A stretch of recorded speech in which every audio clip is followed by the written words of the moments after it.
Hey guys, welcome to our new video on your favorite channel, The Profit Curve, the only organic channel where we never ask you to subscribe.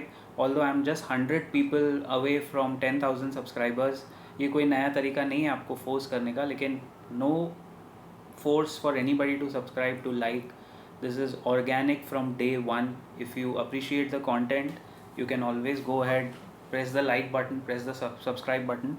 And if you don't appreciate, you can always move on to other channels. YouTube पे बहुत सारे ज्ञानी लोग बैठे हैं यार. So I think by now a lot of my South Indian friends and colleagues who had requested me, see, I reply personally to each and every comment. मैं आपको ये बताना चाहूँगा that आपके comments बहुत मदद करते हैं to sometimes, most of the time people have stock queries, but certain comments help us. Like for example, I was speaking completely in Hindi, लेकिन बहुत सारे हमारे जो मित्र हैं, जो काफ़ी सारे लोग मिडल ईस्ट में हैं, and a lot of them are from Kerala और from the south, and I understand अगर आपको हिंदी में दिक्कत है. So I see it's not a zero sum game. I can speak authentic Hindi, I can speak I can speak पुख्ता Hindi, and I can speak authentic English as well. So you can be good in multiple languages, ऐसी problem नहीं है. सो जो Hindi speaking मेरी audience है भाई लोग, no worries, we can always adjust and we can adapt to multiple languages. और हिंदी और इंग्लिश का एक बेसिक मिक्सचर रखेंगे ना, Hinglish. Let's keep it more of Hinglish so that everybody understands. The idea is not to divide, the idea is to include everybody in this game of financial knowledge. So as you have seen the title, I'm sure a lot of you must be wondering कि ये क्या title है, क्या बात होने वाली है. I'm sure some of you must have seen a video on this concept or on this topic as well. मैं बात कर रहा हूँ एक ऐसी कंपनी की जो लिटरली पूरी दुनिया को कंट्रोल करती है. अब तक मैंने इस पे वीडियो बनाया नहीं था, but I keep seeing a lot of gyan going around YouTube and a lot of people talking about this company. So I thought it's my duty to come out and speak the truth.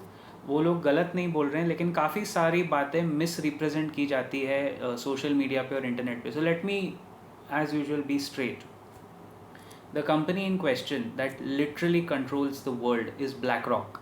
BlackRock is probably the world's largest financial behemoth, and you've heard of JP Morgan, you've heard of Morgan Stanley, you've heard of Goldman Sachs, you've heard of Lehman Brothers जो 2008 में crash हो गया या करवाया गया था.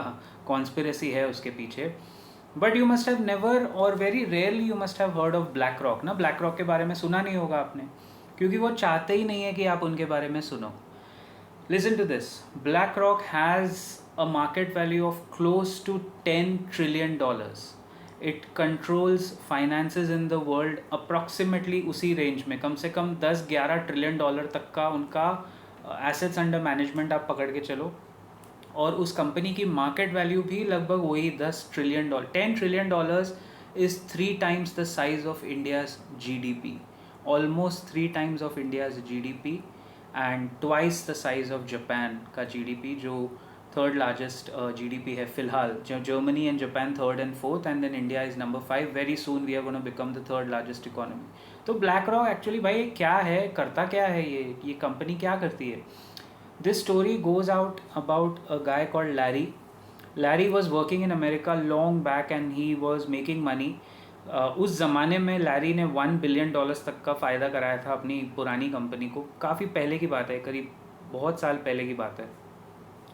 And then one fine day, because of Larry's bets और let's say his predictability, the company जिसके लिए वो पहले काम करते थे, $8 billion का उनको लॉस हुआ. तो लैरी को जॉब से निकाल दिया गया. इस खुन्नस में, and because of this thing to fight back, Larry comes out and starts his own. बहुत पैसे कमा लिए थे 1992-93 तक. लैरी ने बहुत पैसे कमा लिए थे छोटे मोटे, मतलब अच्छे खासे जॉब्स करके और देन फाइनेंशियल इन्वेस्टमेंट्स में रह के. And then he starts BlackRock approximately उसी के पहले. एंड वहाँ से अभी 30 साल हो गए, इट्स बीन 30 years. देखिए, BlackRock is bigger, if I may say so, then JP Morgan, because BlackRock world के 75% मीडिया हाउसेस को कंट्रोल करता है. Most of the world media is उसमें 10-10%, 11-11% स्टेक लेके बैठा है.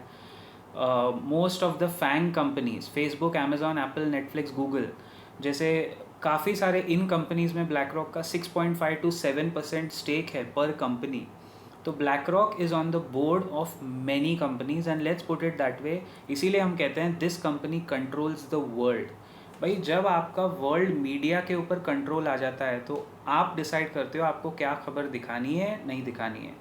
इनफैक्ट मार्केट में चर्चा ये भी होती है यूएस में दैट यूएस फेडरल रिजर्व, और ये बात मैं बहुत ज़िम्मेदारी के साथ कह रहा हूँ, यूएस फेडरल रिजर्व भी कुछ मेजर पॉलिसी डिसीजंस लेने से पहले एक दफ़ा ब्लैक रॉक से ज़रूर कंसल्ट करता है. They do consult, they take the opinion, because America के इकोनॉमी और अमेरिका के जो फेड के फंड्स हैं उसको बहुत हद तक डायरेक्टली नहीं इनडायरेक्टली उसमें इंटरफेरेंस बोलो या कंट्रोल बोलो वो ब्लैक रॉक का है.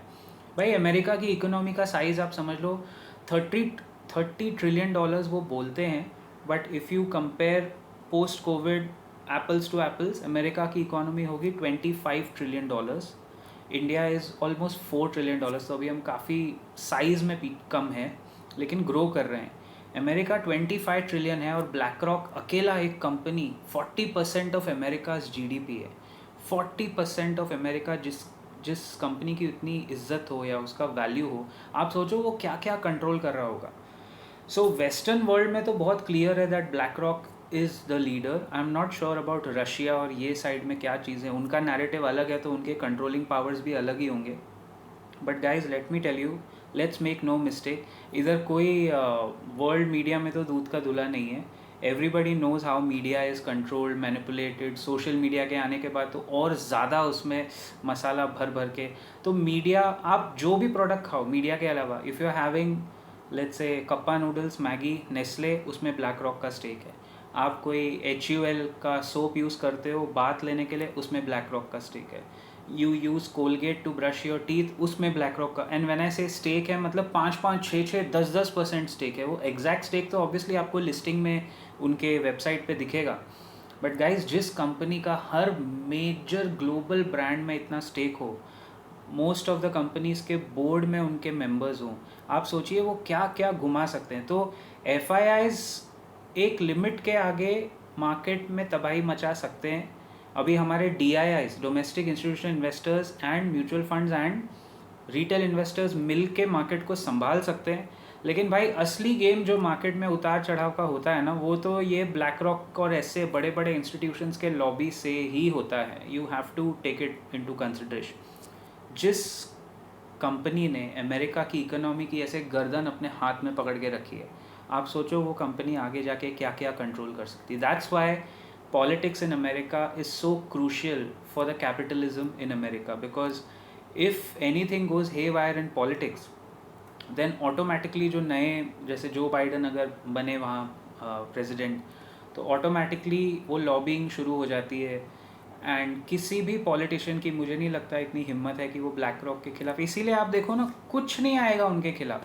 They control hedge funds, they manage pension funds, और बड़े बड़े यूनिवर्सिटी के जो एंडाउमेंट फंड्स होते हैं वो भी ब्लैक रॉक के पास या तो निवेश करते हैं या वो इनडायरेक्टली उनको मैनेज कर रहे हैं. तो भाई ये तो एक तरह का, इससे बड़ी मोनोपोली तो मैंने अपने लाइफ में नहीं देखी.